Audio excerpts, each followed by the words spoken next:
If there was another way, some easier way, I would take it. But there is no alternative. Hello, Zero Books viewers and readers. This video is a critique of Zizek's neo-Hegelianism and an exploration of the economic crisis. In his introduction to the recently released collection Myth and Mayhem, a leftist critique of Jordan Peterson, Slavoj Zizek noted the following: "The problem with Jordan Peterson does not reside in his lies, but in the partial truths that sustain his lies." Every society that human beings have ever created has a tyrannical aspect, and every society has a corrupt aspect. But what the Marxists make a variety of conceptual errors in their critique, I think. And the first is that instead of comparing Western culture to every other culture that ever existed, which is the proper comparison, they compare it to some hypothetical utopia that would be brought about if any given postmodern neo-Marxist happened to acquire the reins of power like Stalin did. And their fundamental implicit claim is, well, what happened in the Soviet Union and in Maoist China wasn't real communism, but if you let me take the reins of power, I would usher in the utopia against which our current society is so terrible in comparison to. It's like, well, our society is terrible in comparison to any utopia, but it's not as terrible as the society that utopians bring about, I can tell you that. Today I hope to address how the current left has only a partial grip on its own emancipatory project, and how by holding on to old mistakes, we are failing to overcome not only Jordan Peterson, but maybe capitalism itself. I'll tackle a challenge that Zizek has laid down for contemporary Marxists, and I'll start by pointing to what, despite their differences, Zizek and Peterson agree about. You need innovation, you pay for innovation with inequality. But you need to bind inequality, because if it's too intense, then things destabilize. It's like, okay, we could agree on that. We've got the parameters set. Now we have to start thinking very carefully through how to do the redistribution issue, and we don't know how to do that. Jordan Peterson is working within a very specific frame, a specific critique of capitalism.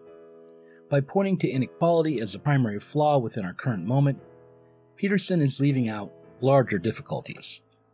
Namely, he leaves out capitalism's tendency towards crisis. But this mistake or limitation doesn't originate with Peterson. A critique of inequality has dominated the socialist left since at least the 19th century. It was the focus of Marx's 1875 essay, The Critique of the Gotha Program. The trouble with the critique of inequality, according to Marx, was that it accepted the terms of bourgeois society. He wrote, "What is a fair distribution? Do not the bourgeois assert that the present-day distribution is fair? And is it not, in fact, the only fair distribution on the basis of the present-day mode of production?"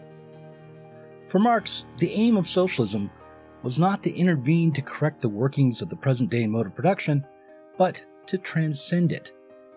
When it came to capitalism, Marx had more in common with Steven Pinker or the late Hans Rosling than he did with the Christian moralists who preceded him in the socialist movement.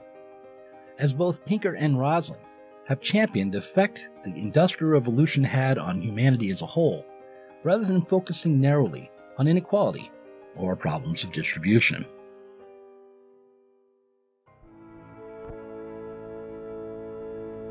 For many, including many who are very concerned about inequality, this political economic system is the best one possible. Certainly, Peterson believes this, and to a large degree, Zizek agrees. The danger in Marxism is, for me, this teleological structure. We are at the 0 point, but there is a unique chance of a reversal into a new emancipated society and so on. And the danger here is that of self-instrumentalization. Proletarian Communist Party is an agent of history which knows the laws of history, to put it, follows them, and so on. That's the catastrophe. In Hegel, such a position is strictly prohibited. In Hegel, whenever you act, you err. For years, Zizek has claimed that we are all Fukuyamaists now, meaning that the left no longer believes that capitalism can be overcome. We debate what the correct form of political power is, what sorts of institutions can best manage the system, and what policies or even cultural values best support those institutions. But believing that capitalism represents the end of history leaves a lot of fundamental questions unresolved. We can debate social democratic policies, propose new international institutions, and move the Overton window back and forth on cultural issues. But what we can no longer do is imagine a way to replace the foundation of our society and head in a new direction. In his recent book, responding to the COVID-19 outbreak, entitled Pandemic, Zizek explained his reason for rejecting Marx's optimistic project in the following way. Many of us remember the famous conclusion of the students' Situationist Manifesto published in 1966, which was on the poverty of student life. In it they wrote, "To live without dead time, to enjoy without obstacles." That was their imperative. But if Freud and Lacan taught us anything, it is that this urge to fill in every moment of the time allotted to us with intense engagement unavoidably ends up in a suffocating monotony. Even beyond objecting to the unintended deflationary consequences of attempting to fill every moment of life with enjoyment, there is a deeper critique of Marx lurking behind Zizek's words, a critique of the Enlightenment project itself, this drive for self-mastery and self-actualization, this aim of taking up the conditions of our life in society as an object for ourselves, this project to make corrections to the workings of the world. All of it is thought to be doomed. Zizek, Lacan, and Hegel all demonstrated that social reality relies on a virtual background that operates in silence and that cannot be apprehended directly. What is universal in the modern world can only be grasped through particularities, but never understood as it is in the abstract.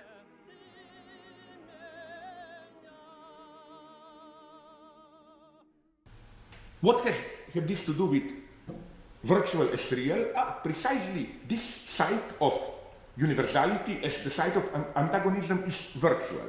In what sense? In the sense that there is no universal modernization. It's just a certain virtual constellation of a certain antagonism. All that exists, nominalists are here right, all that effectively exists are just particular forms of modernization.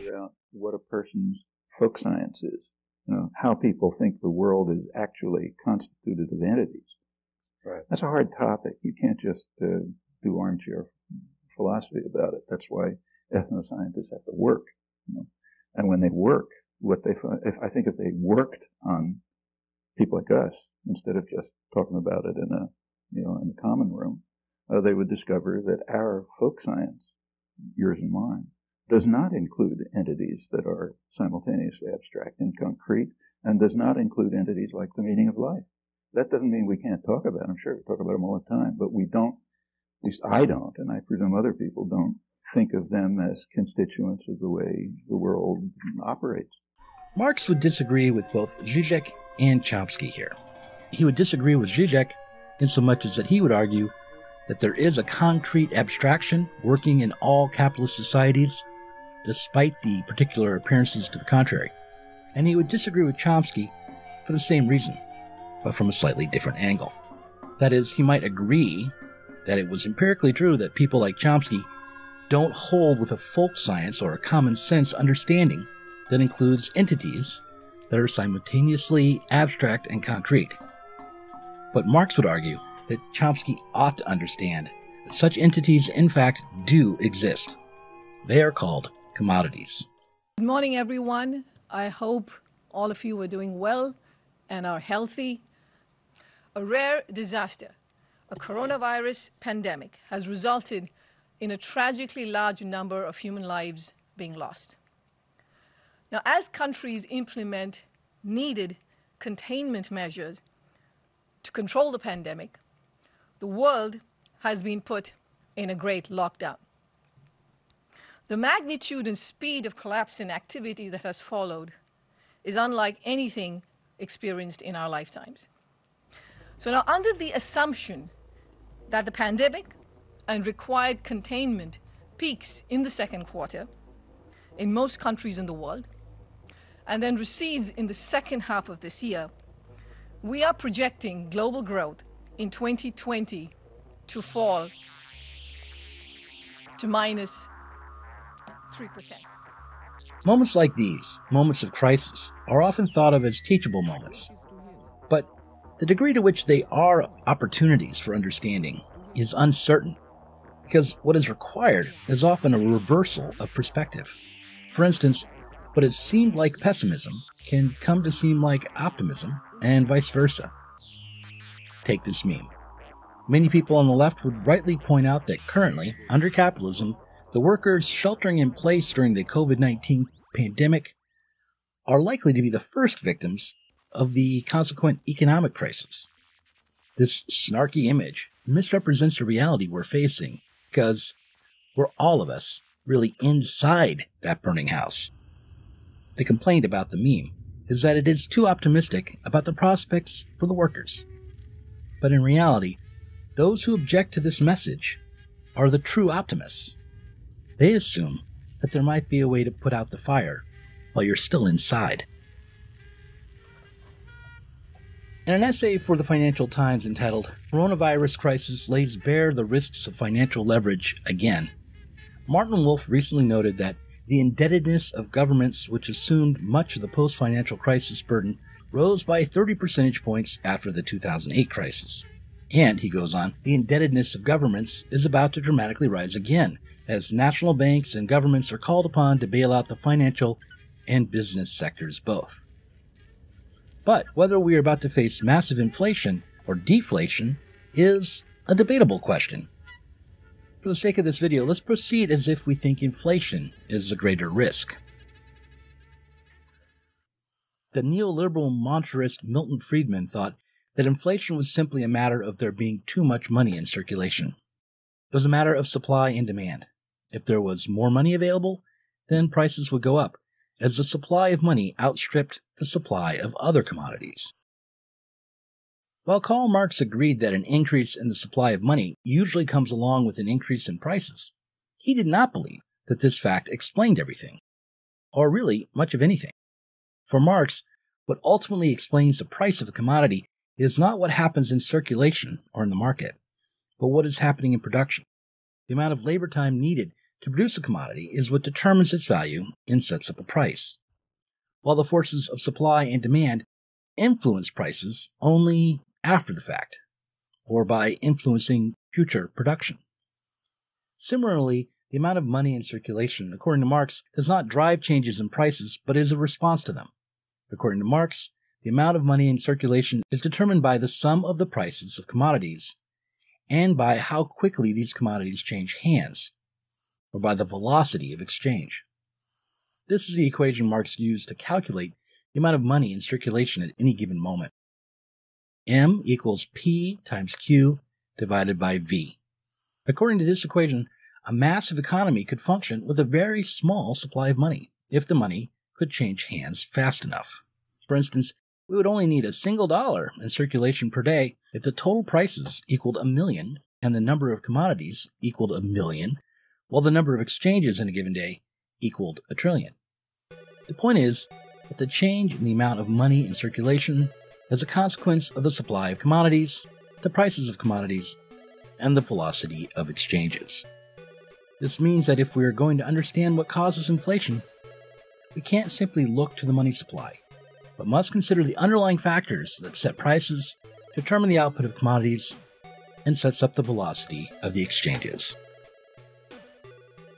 What we must do is look beyond the money supply and consider the true cause of inflation, namely the rate of profit in the productive sector. The coronavirus has created conditions wherein the profitable production of commodities is more difficult than any of us has ever seen in our lifetime.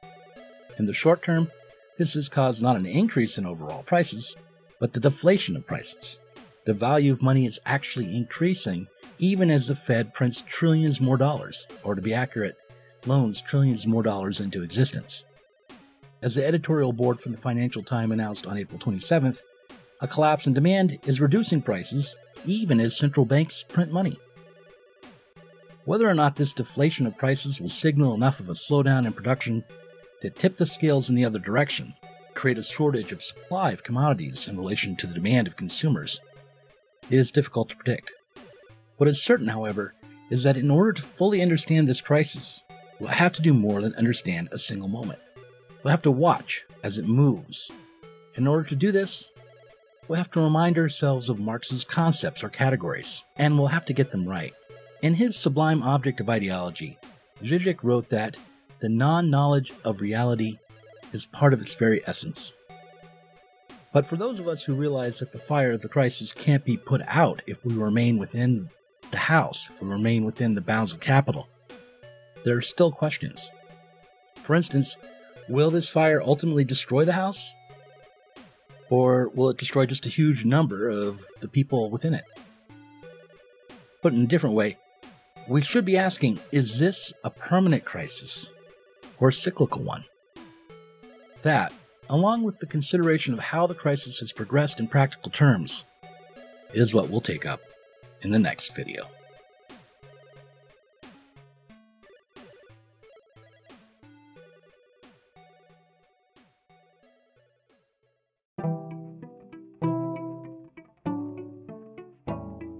Thanks for watching this Zero Books video. If you enjoyed it, subscribe to this channel and click on the notifications bell so that you'll be alerted whenever we release a new video.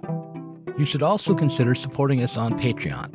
Our patrons get access to our Inside Zero Books podcast every week and can get access to the Zero Books Book Club and help us to continue making online content from the left.